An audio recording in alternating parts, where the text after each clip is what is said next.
नमस्कार, आप देख रहे हैं STM न्यूज और मैं आपके साथ मोहम्मद फैद आलम। विपक्ष राष्ट्रपति यशवंत सिन्हा का प्रेस कॉन्फ्रेंस लाइव देखें। अगर कोई ऐसा व्यक्ति जाए जो सरकार के कब्जे में है, उसको हिम्मत ही नहीं होगी कि मशवरा भी हम दें, तो फिर इस पद का कोई फायदा नहीं बचेगा। और हम सब जानते हैं कि हमारे इतिहास में, स्वतंत्र भारत के इतिहास में समय समय पर ऐसा हुआ है जब राष्ट्रपति केवल रबर स्टैंप बन के रह गए और अपने संवैधानिक जिम्मेदारियों का उन्होंने निर्वहन नहीं किया। आप देखेंगे इस स्टेटमेंट में कि हम लोगों ने विस्तार से वर्तमान परिस्थिति जो है उसका जिक्र किया है। कैसे प्रजातंत्र के ऊपर खतरा है आज के दिन, कैसे जितनी मान्यताएं थीं, जितने मूल्य थे, वो लगभग समाप्त हो गए हैं। जितनी संस्थाएं थीं वो बर्बाद हो गई हैं और प्रजातंत्र हमारे देश में पंगु हो गया है।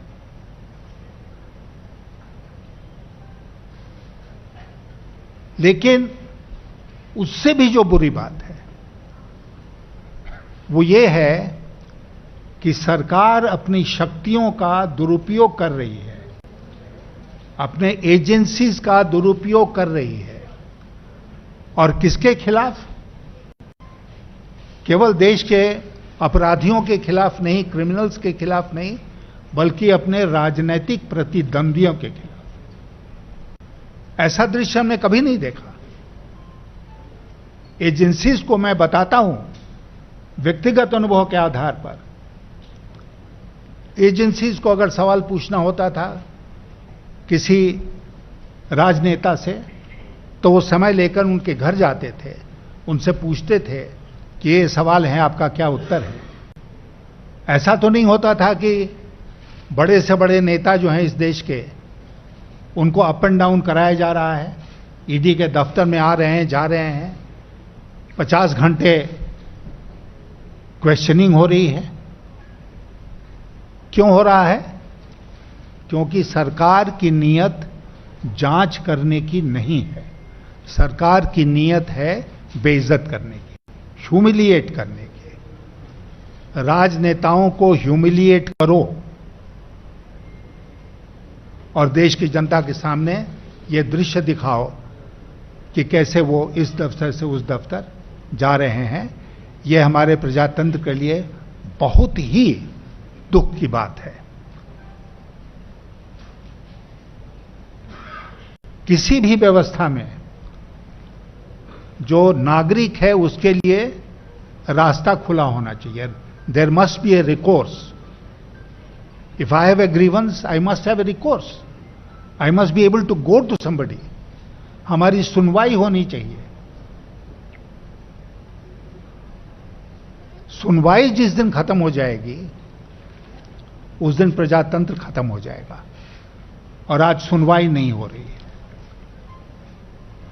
There is no recourse for the people, and I am saying it with the fullest sense of responsibility, that there is no recourse anywhere, including the judiciary. कितने केसेस पेंडिंग हैं? आर्टिकल 370 का फैसला हुआ, सुनवाई शुरू भी हुई। CAA का क्या हुआ?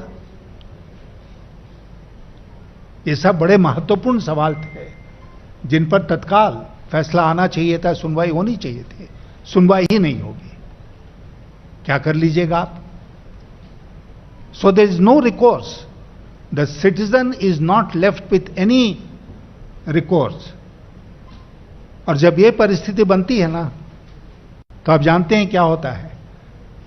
समाज में अशांति फैलती है और लोग सड़क पर उतरते हैं। लोग सड़क पर उतरते हैं, जो अभी हम देख रहे हैं कि लोग कैसे सड़क पर उतरे हैं। और खास करके हमारी नौजवान पीढ़ी जो है वो कैसे सड़कों पर आ रही है। और मात्र रेलवे रिक्रूटमेंट का आपको दृश्य याद होगा, आज अग्निपथ स्कीम को लेकर जो कुछ हो रहा है, कहीं कोई कंसल्टेशन ही नहीं है। मैं जब संसद में था तो हमारे संसदीय प्रणाली में आप जानते हैं कि स्टैंडिंग कमिटीज हैं, अस्थायी समितियां, और मैं विपक्ष में होते हुए 5 साल तक स्टैंडिंग कमेटी ऑन फाइनेंस में था। और मुझे याद है उस समय के जो मंत्री होते थे, प्रणब मुखर्जी, चिदम्बरम, उन लोगों से लगातार वो हमसे संपर्क में रहते थे और ये कहते थे कि आप सोच समझकर अपनी सिफारिश करो और हम सब सिफारिश स्वीकार कर लेंगे। और अनेक महत्वपूर्ण कानून हमारे सामने आए जिस पर हमने रिपोर्ट दिया, इंक्लूडिंग जीएसटी फॉर इंस्टेंस, जिसको इंसिडेंटली उस समय की गुजरात सरकार ने विरोध किया था उसका। जब हमारे प्रधानमंत्री जी वहां के मुख्यमंत्री थे तो गुजरात का जो ऑफिशियल डेलीगेशन आया था कमेटी के सामने, उसने जीएसटी का विरोध किया। और उसके बाद जीएसटी इतना बड़ा कदम बन गया कि मध्य रात्रि को सेंट्रल हॉल ऑफ पार्लियामेंट में उसका फंक्शन हुआ। आजकल स्टैंडिंग कमिटीज काम नहीं कर रही हैं, पार्लियामेंट को पंगु कर दिया गया है। मात्र 25% कानून ही जो लोकसभा राज्यसभा में पेश होते हैं वो स्टैंडिंग कमिटीज के पास जा रहे हैं, जब उस जमाने में ये 75-80% हुआ करता था। तो where is the role of parliament and the standing committees of parliament? बिल्कुल पार्लियामेंट को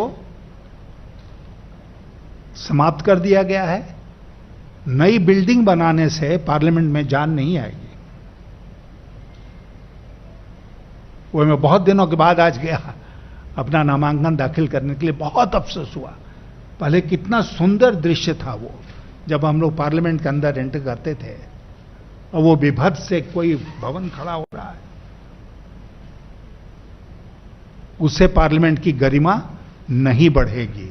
पार्लियामेंट की गरिमा बढ़ेगी जब पार्लियामेंट्री प्रैक्टिसेस, प्रेसिडेंट्स, उनको सम्मान मिलेगा, उनको इज्जत मिलेगा। तो इसीलिए साथियों मैं कह रहा था कि ये लड़ाई 2 व्यक्तियों की लड़ाई नहीं है, ये 2 विचारधाराओं की लड़ाई है। It is a battle of 2 ideologies and most of the opposition parties have come together now in this election to wage that battle, and it is not going to stop here. I am quite confident that they will remain together and they will carry the fight forward. और मुझे पूरा भरोसा है कि अंत में हम ही सफल होंगे, क्योंकि सच्चाई हमारे साथ है और हम किसी गलत कदम का सहारा इसमें नहीं ले रहे हैं। ये और कई सारी बातें इसमें लिखा हुआ है।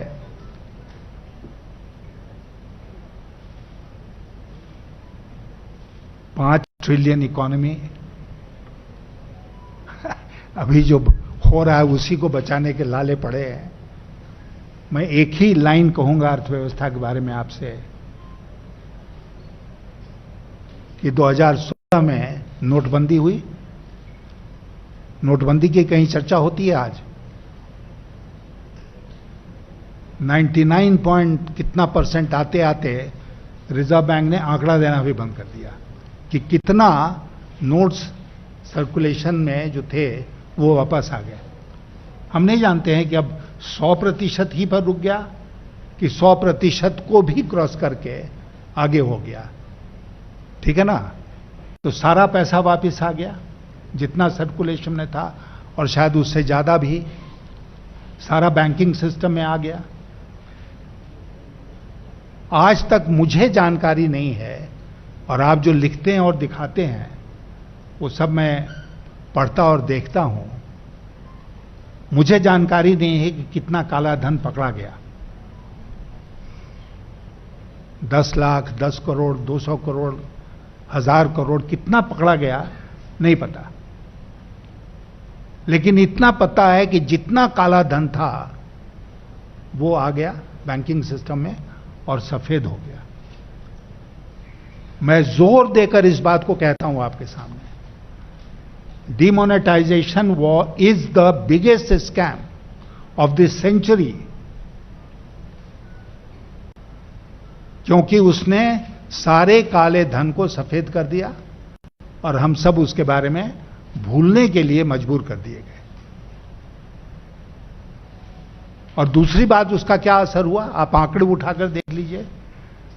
2016 के बाद से हमारी अर्थव्यवस्था में सालाना विकास दर में जो गिरावट शुरू हुई, उसका नतीजा ये हुआ कि अगर नोटबंदी के साल में हमारा growth rate, annual growth rate 8% से ऊपर था, तो कोविड के बाद नहीं, कोविड के पहले जो साल था उसमें ये गिरकर 4% हो गया, 4%। और फिर कोविड आया तो कोविड तो माइनस में चले गए। अब स्ट्रगल कर रहे हैं उससे निकलने का। तो ये सब कुछ जो हमारी अर्थव्यवस्था में कमी है, उसी का नतीजा है कि हम समाज में अशांति देख रहे हैं और यूथ को सड़कों पर देख रहे हैं। हमारे प्रधानमंत्री जी विदेश गए हुए हैं। विदेशों में विदेशियों के साथ मिलकर उनकी कितनी बातचीत हुई, ये हम लोगों को कम पता चलता है। लेकिन वहां जो एनआरआईज हैं, उनके साथ उनकी बड़ी बड़ी मीटिंग्स होती हैं। देश की राजनीति की चर्चा वो वहां करते हैं विदेशी भूमि पर। और एक जो मान्यता थी हमारे देश की, हम विदेशों में जाकर चाहे कोई भी फोरम हो, देश की राजनीति की बात नहीं करेंगे, पार्टी पॉलिटिक्स की बात नहीं करेंगे, वो सब ध्वस्त हो गया। जैसे प्रजातंत्र के सारे मानक ध्वस्त हो गए, वैसे विदेश नीति का ये जो बहुत महत्वपूर्ण एक मानक, वो भी ध्वस्त हो गया। तो इसीलिए हम लोगों को लड़ना है। हमने इसमें कहा है कि हमारे पहले वाली जो पीढ़ी थी, उसने देश की स्वतंत्रता की लड़ाई लड़ी और हमें स्वतंत्रता दिलाया। हमारी पीढ़ी, जिसका भी समय अब समाप्त हो रहा है, उस पीढ़ी ने उस प्रजातंत्र को मजबूत किया, आगे बढ़ाया। और अब in the evening of our lives, we are seeing that democracy slowly dying. We will not let this happen. और मैं आपसे बहुत विनम्रता के साथ, लेकिन बहुत जोर देकर इस बात को कह रहा हूं कि मेरे शरीर में खून का एक कतरा भी बचेगा, तब तक मैं इस लड़ाई को लड़ूंगा। और ये जो चुनाव है वो इसी लड़ाई का एक मैनिफेस्टेशन है, उसी का एक रूप है। और इसीलिए सामने कौन खड़ा है, कितना वोट आपके पास है, कितना वोट उनके पास है, ये सब चर्चा मेरे लिए बेमानी है। It is a fight for protecting, preserving and safeguarding democracy in our country and the values of our democracy. और इसमें कुछ और काउंट नहीं करता है। बहुत बहुत धन्यवाद आपका। थैंक यू सर, आपने बिल्कुल आप सबको निशब्द कर दिया। मैं सवाल लेने की कोशिश करूंगा, ज़्यादा से ज़्यादा सवाल लूंगा, एक एक करके इंगित करिएगा। मैं आता हूं बारी बारी से आपके पास। अनिल जी।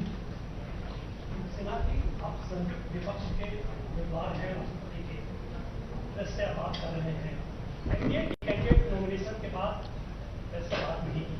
ऐसा लग रहा है कि बैलेंस ऑफ पावर उनके फेवर में है, तो इस कॉन्फिडेंस के साथ वो निश्चिंत है। आप क्या कहना चाहेंगे? मैं यही कहना चाहूंगा कि थोड़ा आश्चर्य मुझे भी हुआ। हम लोगों ने बहुत पहले तय कर लिया था कि हम अपना नॉमिनेशन आज यानी कि 27 तारीख को करेंगे। उनका नॉमिनेशन 24 को हुआ। 24 को हुआ था ना, 24 से आज 27 हो गया, 3 दिन। कल मैं दोपहर के बाद विभिन्न राज्यों की राजधानी के प्रवास पर निकल रहा हूं और ये हमारा कार्यक्रम 16-17 तक चलेगा। 18 को जुलाई को चुनाव है, तो मैं तो लगातार परिश्रम करूंगा उम्र का ख्याल न करते हुए। लेकिन आपने बिल्कुल ठीक कहा अनिल जी कि जो आश्वस्त हैं वो शिथिल भी हैं और घर में आराम कर रहे हैं। कभी काल टेलीफोन हो जाता है, उन्होंने इस टेलीफोन से इससे बात की, उससे बात की। इसके अलावा मैं ज़्यादा उनके बारे में नहीं कहना चाहता हूं। मैं उनकी इज्जत करता हूं। ये प्रजातंत्र है, एक दूसरे की इज्जत करनी चाहिए। लेकिन उनके बताए हुए रास्ते पर कैंपेन में भी मैं नहीं चल रहा हूं। Thank you sir. Ravikant ABP से आता हूँ। सर, मैं रविकांत से एबीपी से। सर, सबसे पहले तो आपको शुभकामनाएं हैं कि आपकी जीत हो। दूसरा ये कि इन केस नंबर गेम में अगर आप पीछे रहते हैं और चुनाव नहीं जीत पाते हैं, तो आपकी इस लड़ाई से विपक्ष को क्या लाभ होगा, विपक्ष की राजनीति को क्या लाभ? देखिए, एक तो जब मैंने राजनीति में प्रवेश किया था तो हमारे गुरुओं ने हमको सिखाया कि अगर मगर के सवाल का जवाब मत दीजिएगा। लेकिन आपने सवाल पूछा है, महत्वपूर्ण सवाल है, इसलिए मैं उसका जवाब दूंगा। इतने सारे विपक्षी दलों का एक साथ आना मैं मानता हूं कि हमारे प्रजातंत्र के लिए एक बहुत शुभ संकेत है। और मैं ये भी मानता हूं कि बात राष्ट्रपति चुनाव तक ही सीमित नहीं रहेगी, दूर तलक जाएगी। तो इसलिए उनका साथ आना, एक साझा उम्मीदवार खड़ा करना, उसके लिए पूरा प्रयास करना। मैं जानता हूं कि मेरे जिन दलों ने मुझे अपना उम्मीदवार बनाया, उन्होंने कैसे ऑलरेडी शुरू कर दिया है कैंपेन, उम्मीदवार की घोषणा होने के साथ ही साथ। और आज आपने देखा कितने लोग थे, कितने दलों के प्रतिनिधि थे। तो ये हमारी राजनीति में एक बहुत ही महत्वपूर्ण शुरुआत है। इसको हमें कम करके नहीं आंकना चाहिए और ना राष्ट्रपति के चुनाव के गणित के साथ जोड़कर देखना चाहिए। वो तो मन बनाए ही हुए हैं, उसमें मेरा जितना योगदान होगा मैं करूंगा ताकि हम इस सरकार को आने वाले दिनों में चुनौती दे सकें। अर्चना एनआई से।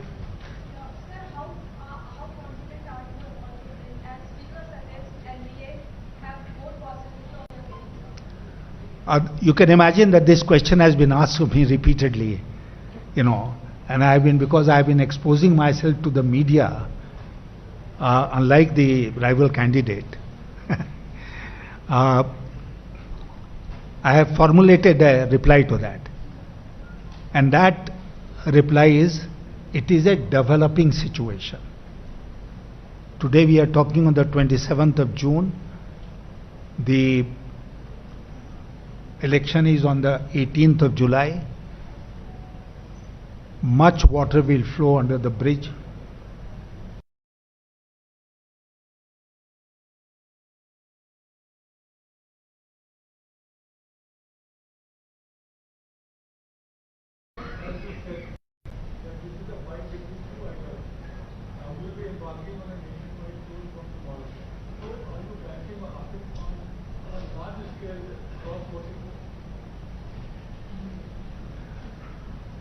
No, that's not a fair question. I can only say that, which I have said before, that what is visible today is only a part of the total picture. The rest of it is invisible today. Vote of conscience anyway. Pradeep from Total TV. जी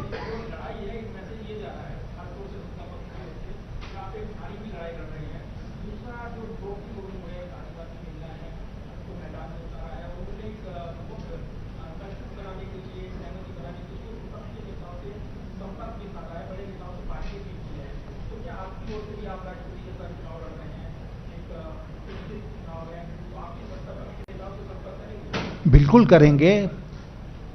हमारे जितने voter हैं,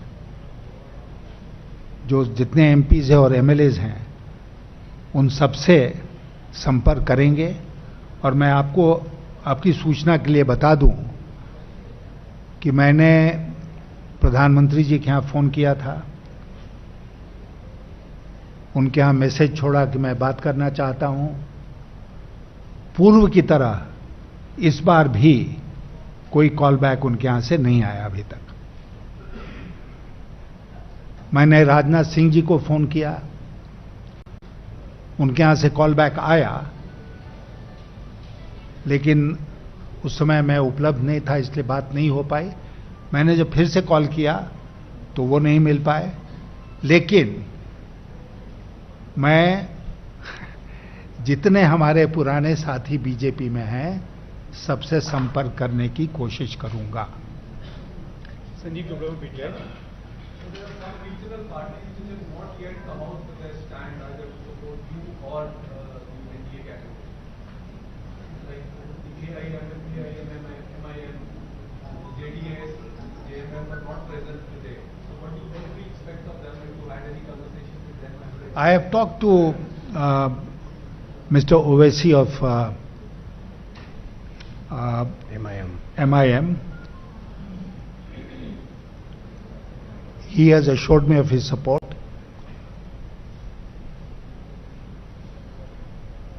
I plan to speak to all the others also and seek their support.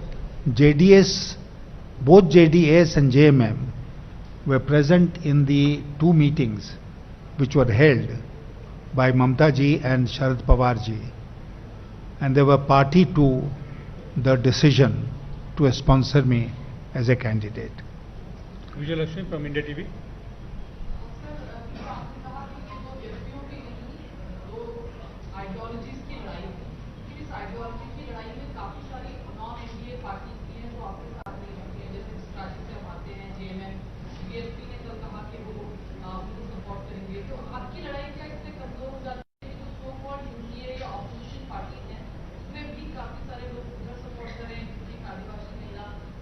नहीं, वो एकदम it's such A over statement, I am telling you.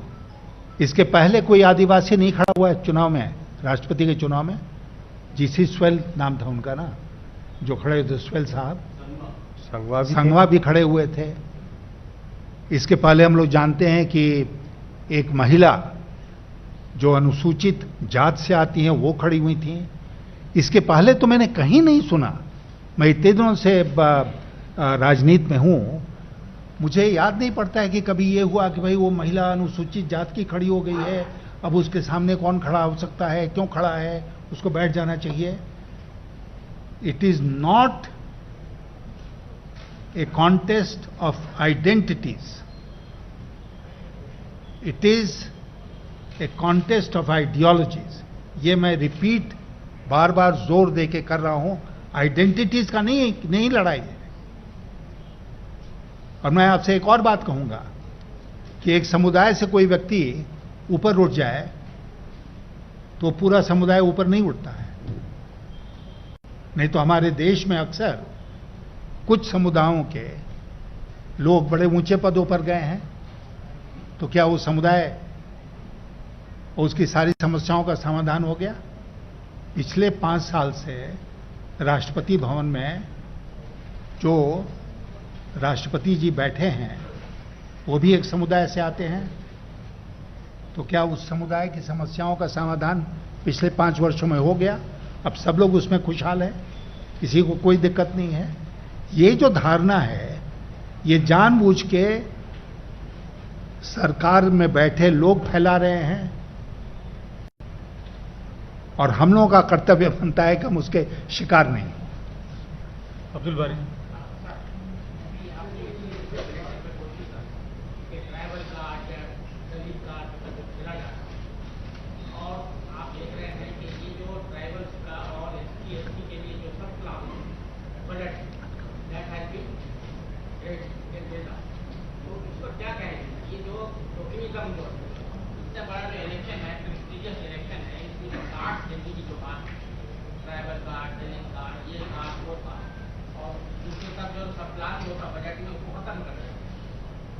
देखिए, आपने बिल्कुल सही कहा, and I am assuring you today, going forward we'll prepare a paper on this government's 8 years efforts on the upliftment of the scheduled castes and scheduled tribes. इनका record इतना बुरा है कि एक सिंबोलिज्म हो गया कि भाई आदिवासी महिला खड़ा कर दिया। क्या किया आपने पिछले 8 सालों में? जो किया वो तो करके बताओ। वो नहीं बताएंगे, because this government believes in only symbolism. तो इसीलिए मैं आज आपको कहता हूं कि चंद दिनों के भीतर we are coming out with that paper कि इस गवर्नमेंट के क्या कारनामे हैं विथ रिगार्ड टू, और उसके पहले भी उड़ीसा में क्या हुआ आपको याद होगा। कितने लोग उसमें मारे गए थे? 13 लोग मार दिए गए थे। एक बिजनेस हाउस के 13 आदिवासी मार दिए गए थे एक बिजनेस हाउस को जमीन देने के लिए। किसी कुछ कहा? कोई बड़ा आंदोलन हुआ क्या? कुछ नहीं हुआ। तो ये सिंबलिज्म जो है ये हमें स्वीकार नहीं है। हम ट्रैक रिकॉर्ड पर बात करेंगे। 24 सॉरी यशवंत जी, जिस तरह से आपका कर्मभूमि बिहार है, बिहार और झारखंड, लेकिन अब तक का मुंह नहीं रहा है कि जिस कर्मभूमि जहां होता है वहां दल जो है समर्थन देते हैं, चाहे ममता बनर्जी की उदाहरण। नीतीश कुमार ने साफ कर दिया है कि वे एनडीए कैंडिडेट है। क्या आपको लगता है कि आप इसी तरह से आपके घर में आपके बेटी में भी करके क्या? देखिए, बेटे के बारे में तो मैंने ये कहा कि वो अपने राज धर्म का पालन कर रहे हैं, मैं अपने राष्ट्र धर्म का पालन कर रहा हूं। जहां तक बिहार झारखंड का सवाल है, तो आप जानते हैं कि मेरी पृष्ठभूमि रही है, मैं वहीं पैदा हुआ, वहीं पला बड़ा। उस राज्य के ऊपर मेरा विशेष एक हक बनता है, और वहां के लोग, ऊपर बैठे लोग जो भी कहें, मैं व्यक्तिगत रूप से इस बात को जानता हूं कि अंदर ही अंदर बात कुछ और है। अंजलि फ्रॉम यूएनआई, उसके बाद आप पूछिए। हाँ।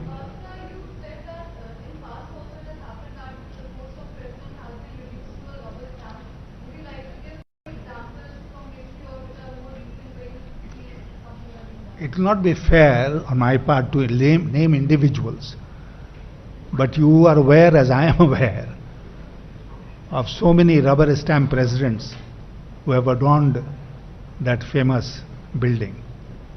So our effort this time is to prevent that from happening.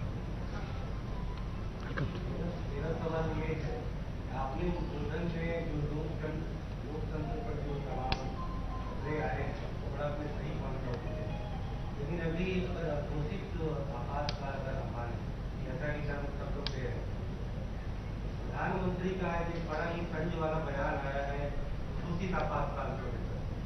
तो क्या आपको नहीं लगता कि पॉलिटिकल पार्टी के विनीन जो चीजें रिफॉर्म होना चाहिए, जो प्रेसिडेंट के और कॉन्स्टिट्यूशन के कैटेगरी के बाहर है, जो होगी किसी एक व्यक्ति को लार्जर देन द पार्टी बना दी, वो कभी पहले हुआ और वही नजारा आज देख रहा है, इस पर आप क्या?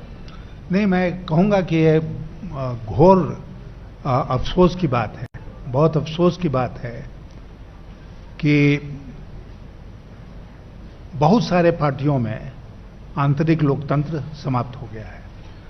और जब तक पार्टियों में लोकतंत्र नहीं होगा तब तक वो देश में लोकतंत्र की रक्षा नहीं कर सकते हैं।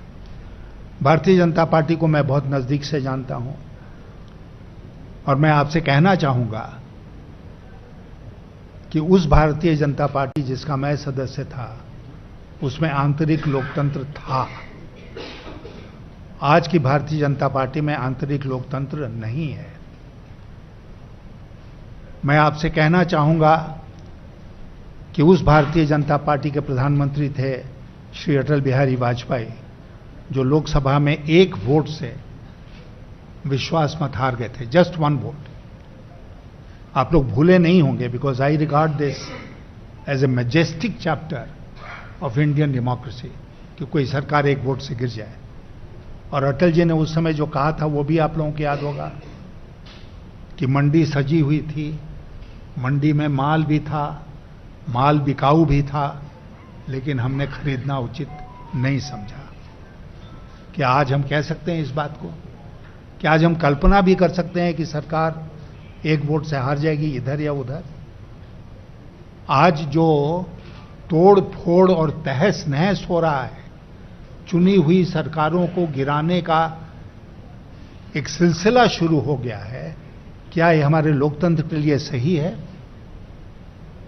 क्या जनादेश का हम आदर कर रहे हैं कि उनके द्वारा चुनी हुई सरकारों को हम गिरा देते हैं?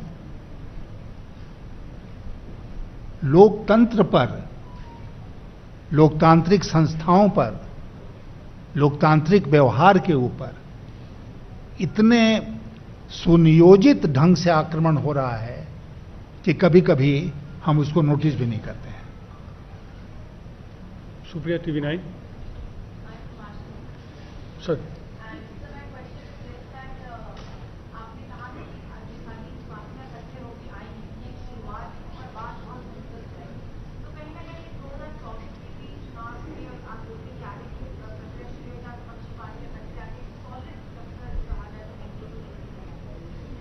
बिल्कुल बिल्कुल, जैसा मैंने कहा कि एक शुरुआत है और मुझे पूरा विश्वास है कि ये जो विभिन्न दलों की एकता आप देख रहे हैं वो आगे भी कायम रहेगी।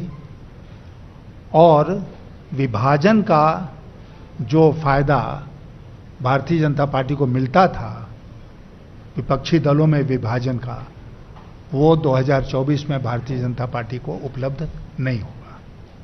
गौतम दादा,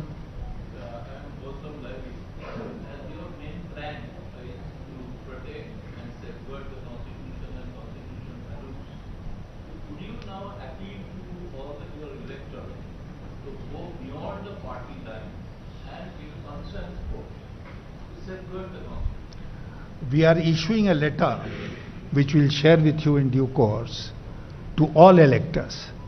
Apart from this statement that we are issuing today, we have prepared a letter to all the electors in which I am appealing to them to vote for me for reasons which we have mentioned in that letter. That includes listening to their conscience. Please ask.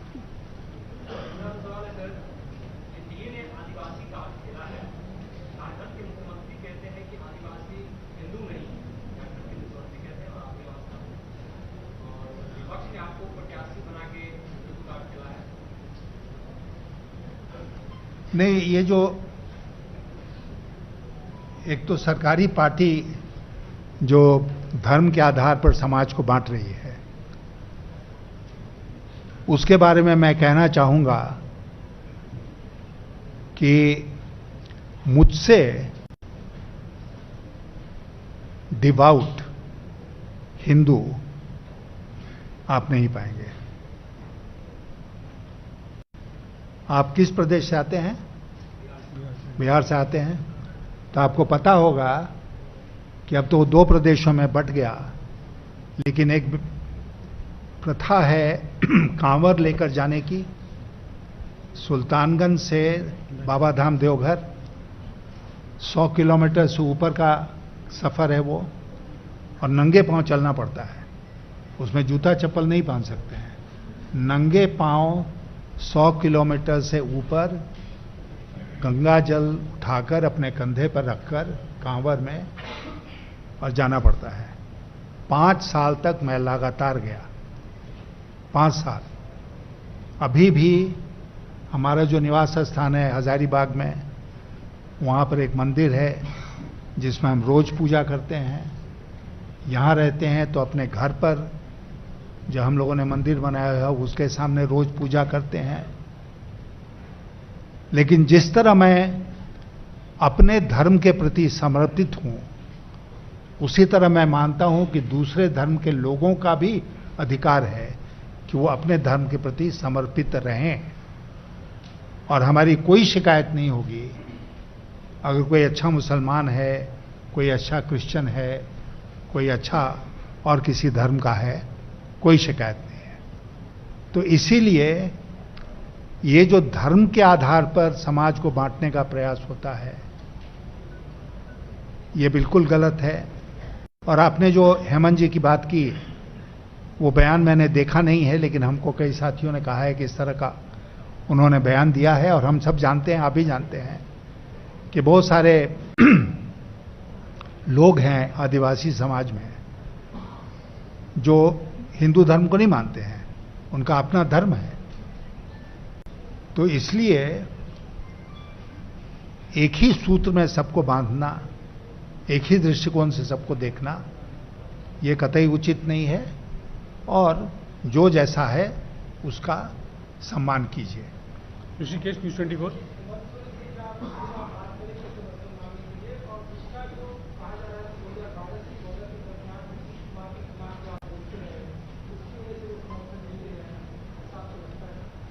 देखिए, हम ज़रूर हेमंत सोरेन जी को phone करके जैसे भी होगा संपर्क करके उनसे मांगेंगे वोट, जैसे हम सब लोगों से मांगेंगे, भारतीय जनता पार्टी के लोगों से ही मांगेंगे। വലിയ ഒരു സമൂഹത്തെയാണ് നമുക്ക് നഷ്ടപ്പെട്ടു പോകുക. ഏതാണ്ട് നമ്മുടെ നാടിന്റെ അന്നദാനമായ കർഷകർക്ക് ഇന്ന് കാട്ടുമൃഗങ്ങൾക്ക് ലഭിക്കുന്ന പരിഗണന പോലും ലഭിക്കാത്ത രീതിയിൽ കാട് നമ്മുടെ ജനം താമസിക്കുന്ന സ്ഥലത്തേക്ക് മാറ്റുവാനായിട്ടാണ് ആഗ്രഹിക്കുന്നത്. ഇങ്ങനെ വന്നു കഴിഞ്ഞാൽ അവതരിക്കപ്പെട്ടിരിക്കുന്ന ജനസമൂഹത്തിലെ സംതൃപ്തിപ്പെട്ടിരിക്കുന്നവര് വനാതിയിൽ അവിടെ കണ്ണുകൾ തുറന്നു പോകാനൊന്നും സാധിക്കട്ടെ. മനുഷ്യന്റെ ചുവന്നുകൊണ്ട് ഒരു സമരം നടത്തുവാൻ ഞങ്ങൾ ആഗ്രഹിക്കുന്നത്. പക്ഷേ ഇങ്ങനെയുള്ള അവസരങ്ങൾ വരുമ്പോൾ വിഭവങ്ങൾ നമുക്ക് വേണം. എന്നാൽ കർഷകരെ സംരക്ഷിക്കുവാനായിട്ട് ഇന്നത്തെ സ്റ്റേറ്റ് ഗവൺമെന്റോ കേന്ദ്ര ഗവൺമെന്റിനോ സാധിക്കുന്നില്ല എന്നുള്ളതാണ് ഏറ്റവും ദുഃഖകരമായ സത്യമെന്ന് പറയുക.